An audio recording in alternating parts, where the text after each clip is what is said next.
तो दोस्तों, मैं हूं अमृता। हमारी चैनल रैमपेज में आप सभी का स्वागत है। अगर आपने हमारे चैनल को अभी तक सब्सक्राइब नहीं किया है तो प्लीज़ सब्सक्राइब कर दीजिए और बेल आइकन को प्रेस कीजिए। तो चलिए शुरू करते हैं। आज मैं सिखाने वाली हूँ 4 डॉट वाली पैडेड ब्लाउज़ की drafting and cutting. In 4 dot वाली ब्लाउज़ की ड्राफ्टिंग आप सीधा कपड़े पे कर सकते हो।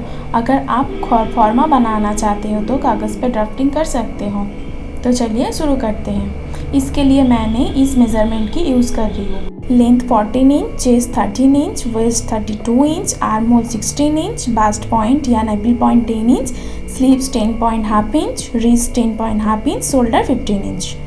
पहले बैक पार्ट की कटिंग करूँगी। इसके लिए आपको इसी तरह से कपड़े को फोल्ड करना है। सबसे पहले आपको लंबाई की नाप के साथ 1 इंच प्लस करके लेना है। मेरा लंबाई है 14 इंच, उसके साथ 1 इंच प्लस करके हुआ 15 इंच।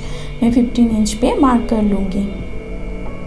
अब शोल्डर की नाप लेनी है। मेरी शोल्डर है 15 इंच, इसका आधा हुआ 7.5 इंच और क्वार्टर इंच ज़्यादा लेनी है सिलाई मार्जिन के लिए।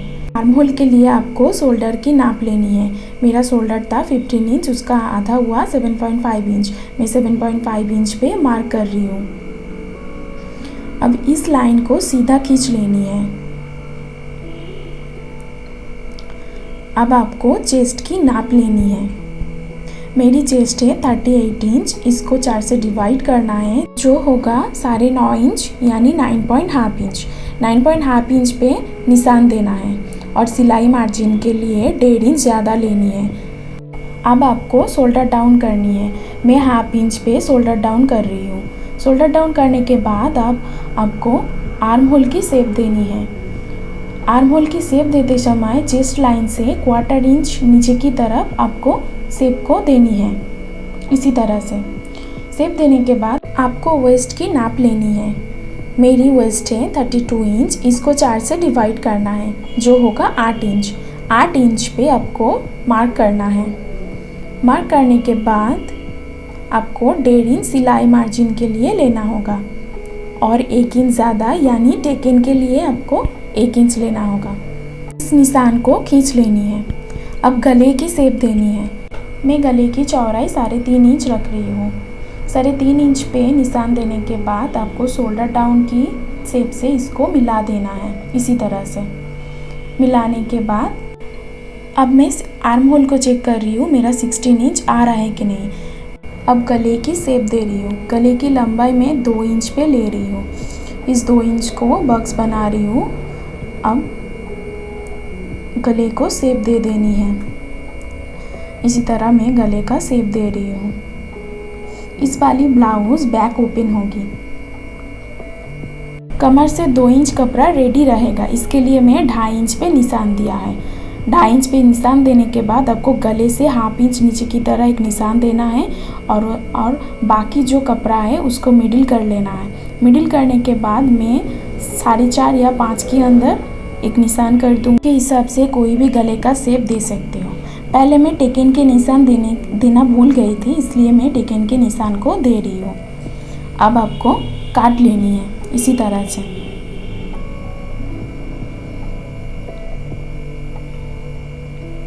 इसी तरह काटने के बाद अब आपको टेकन की निशान को देनी है। टेकन की निशान को देने के लिए सबसे पहले आपको सिलाई मार्जिन को छोड़ के कपड़े को फोल्ड करना है।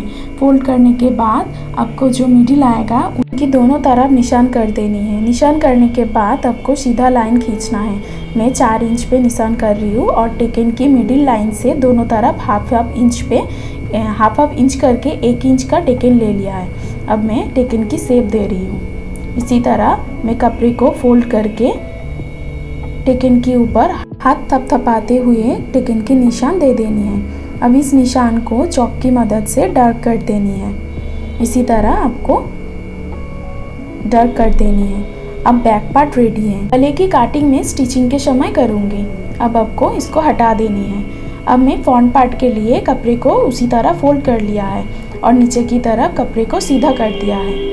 फ्रंट पार्ट को काटने के लिए आपको लंबाई के साथ 2 इंच प्लस करना है। मेरा लंबाई था 14 इंच, उसके साथ 2 इंच प्लस करके हुआ 16 इंच। मैं 16 इंच पे मार्क कर रही हूँ। अब बैक पार्ट की तरह ही आर्म होल और शोल्डर की नाप लेनी है। जिस तरह से मैंने बैक पार्ट पे लिया था उसी उसी तरह से ही फ्रंट पार्ट में भी लेनी है।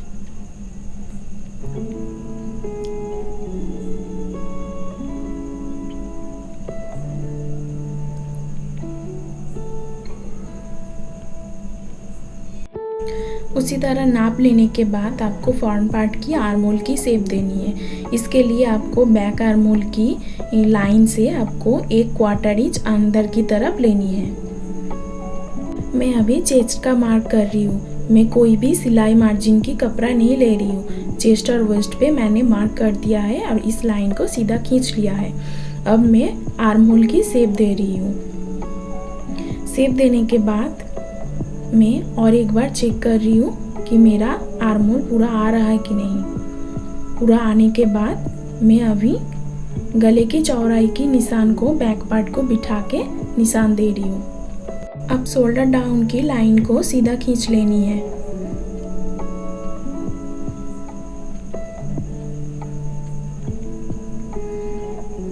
वो बास्ट पॉइंट की नाप लेनी है। शोल्डर से मेरी नाप है 10 इंच। इसके साथ आपको हाफ इंच प्लस करके निशान देनी है और निपल डिस्टेंस के लिए 3.25 इंच पे मार्क करूंगी।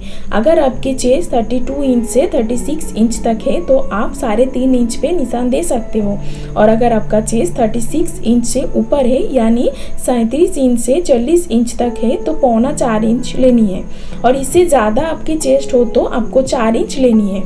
अब आपको डार्ट की निशान देनी है। इसके लिए बास्ट पॉइंट की नाप से कमर की तरफ 1.5 इंच पे एक निशान देनी है और टेकन के लिए सीधा लाइन खींच लेनी है बास्ट पॉइंट की बराबर से। सीधा निशान खींचने के बाद आपको टेकन की लाइन से दोनों तरफ 3/4 इंच करके लेनी है। वाली डार्ट को सीधा नहीं खींचना है। इस तरह से फ्रेंच कर्व की मदद से आपको थोड़ा कर्व देते हुए इस शेप को देनी है।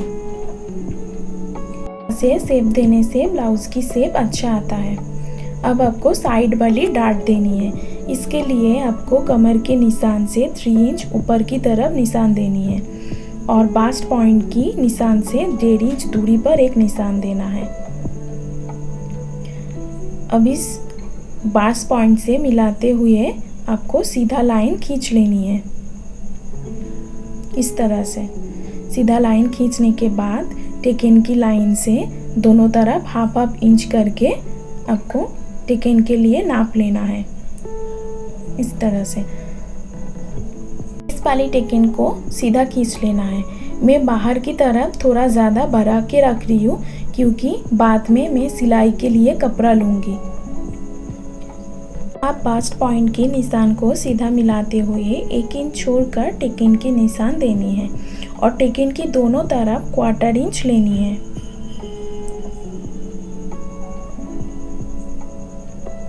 और फ्रेंच कर्व की मदद से आपको इस टेकन की मार्क करनी है इस तरह से।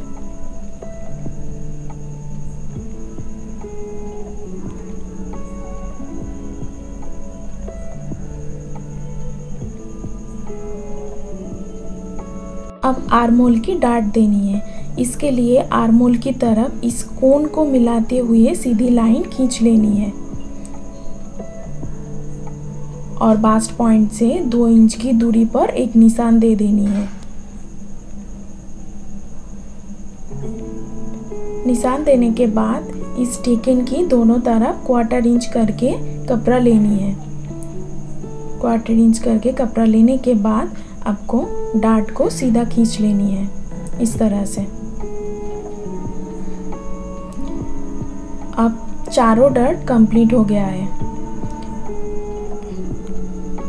डार्ट के निशान देने के बाद अब आपको एक्स्ट्रा कपड़ा लेनी है सिलाई मार्जिन के लिए। चेस्ट लाइन में बॉडी के निशान के बाद से पहले आपको 1.5 इंच लेनी है चेस्ट लाइन और वेस्ट लाइन पे, जिस तरह से बैक पार्ट में मैंने लिया था उसी तरह से लेने के बाद इस लाइन को खींच लेनी है। इस लाइन की बाद में से आपको बाकी कपड़े का निशान देना है। टेकन के लिए मैंने जो 1/4 इंच करके आधा इंच लिया था उस आधा इंच को 1.5 इंच की बाद में से आपको लेनी है इस तरह से। ब्लाउज में मैं पैड लगाऊंगी, इसके लिए आपको 3/4 इंच और ज़्यादा कपड़ा लेना है। तो क्या हुआ कि 1/2 इंच है टेकन के लिए और पैड के लिए है 3/4 इंच। आपको इसी तरह से चेस्ट पे मार्क करना है। इनके लिए 3/4 इंच करके जो 1.5 इंच लिया है सिलाई मार्जिन की, बाद में से आपको वो 1.5 इंच की निशान देनी है। अब इस लाइन को सीधा खींच लेनी है।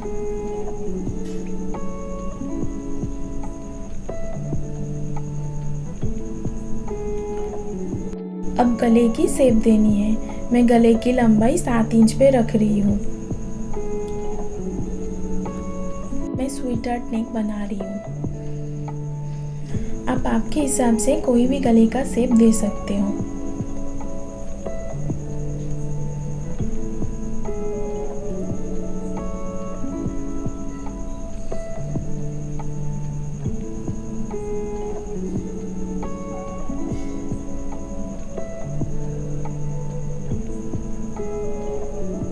अब मैं इसे काट लूँगी। आपको काटते समय इस टेकन के ऊपर से थोड़ा कपड़ा ज़्यादा रखनी है। इस तरह से मैंने थोड़ा ज़्यादा रखा है। और बैक पार्ट में चेस्ट लाइन पे जो 1/4 इंच नीचे की तरफ था, उस डाउन के निशान को यहाँ पे दे रही हूँ और इस तरह से मैं कटिंग कर रही हूँ। कटिंग करने के बाद आपको इस तरह दिखेगा।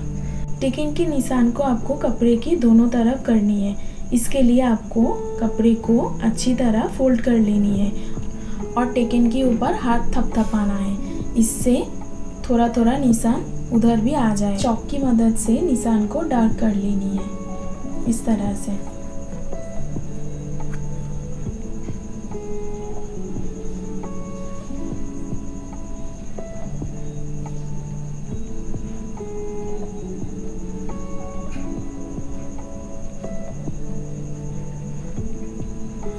अब आपको हटा देना है।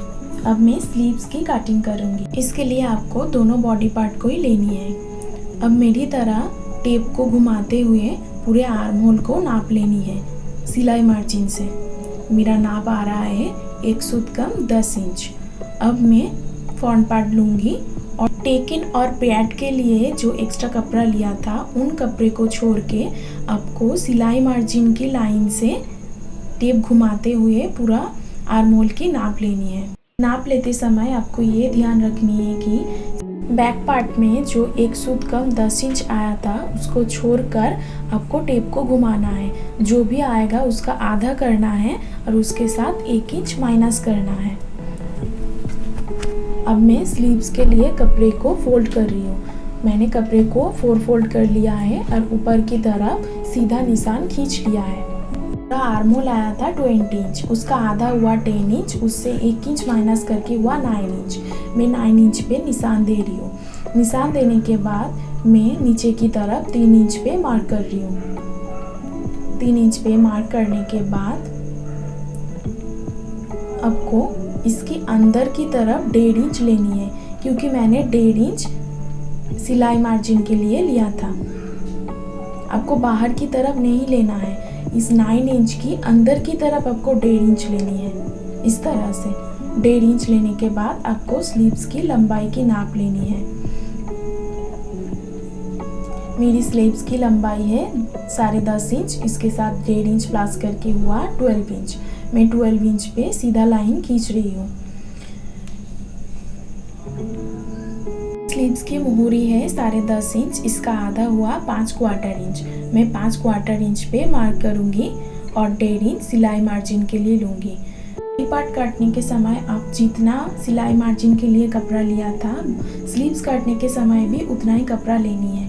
अब आपको शेप स्केल की मदद से आपको लाइन खींचनी है। आपको सीधा लाइन नहीं खींचनी है। सीधा लाइन खींचने से आप स्लीव्स के नीचे की तरफ कपड़ा जम जाता है। अब अगर आप इस तरह से स्लीव्स की शेप देंगे तो कपड़ा नहीं जमेगा। अब आपको स्लीव्स की ऊपर की तरफ आर्म होल के लिए शेप देनी है।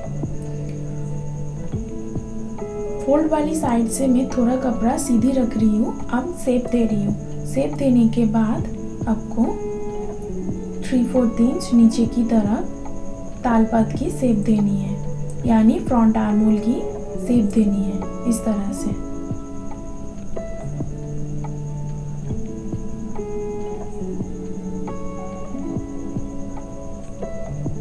अब आपको स्लीव्स को काट लेनी है इस तरह से।